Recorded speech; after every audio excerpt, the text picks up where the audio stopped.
I would like to ask you how vulnerable you think the supreme leader and the leadership overall in Iran is looking right now. I mean, obviously, some key figures are no longer alive. They were killed.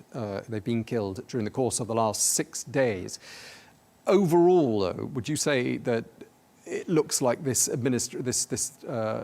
system of leadership in Iran is in a very vulnerable state? I mean, that's the key question, and everyone's debating that.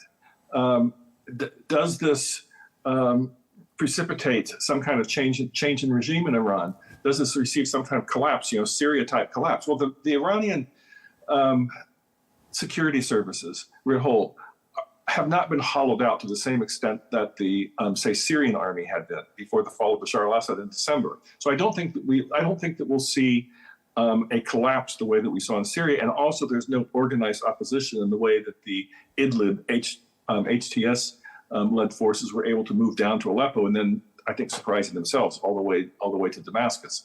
I don't think we'll see that kind of scenario, but I do think it must be extremely difficult for the Iranian leadership to meet right now to decide what it is that they're going to do.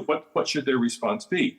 With something like 11 senior officers having been assassinated over the past 6 days, how would you get together to do the command and control and planning? So I think that there's probably a great weakening of the ability to respond diplomatically and militarily to what's going on because of not knowing who's the spy, not knowing how do the Israelis get the information.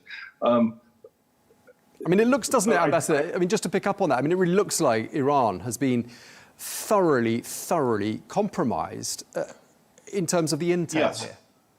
Yes, I agree. And that must weigh on everyone's mind. How did the Israelis do this? I mean, it's an extremely sophisticated, impressive clandestine operation that the Israelis did in combination with the precision airstrikes. I mean, and the fact that they were able to basically have a drone factory inside Iran is remarkable. We can go back to the assassination of Hamas leader Ismail Haniyeh in a presidential guest house of Iran.